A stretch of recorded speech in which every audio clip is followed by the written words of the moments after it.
Здесь у нас корпуса радиоэлектронной аппаратуры. После фрезеровки требуется убрать риску и заусенцы.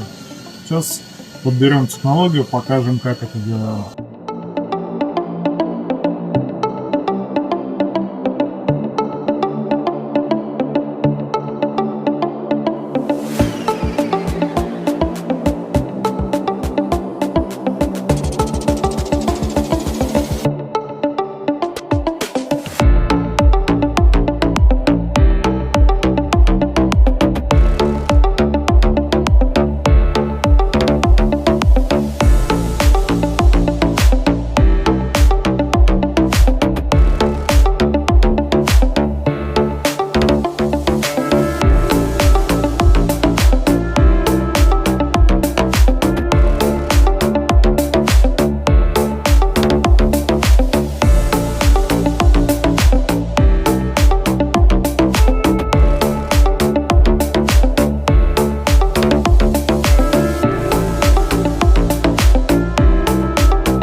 Здесь у нас также электрокорунт.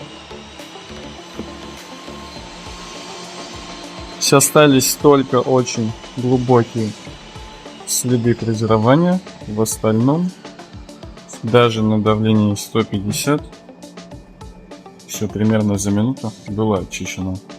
Здесь посмотрим, как справился стеклошарик.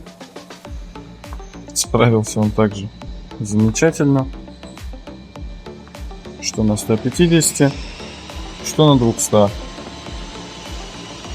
И нержавеющая дробь, что неудивительно, справилась, но для алюминия подходит она, как по мне, так не очень, не особо. Здесь также только глубокие сохранились.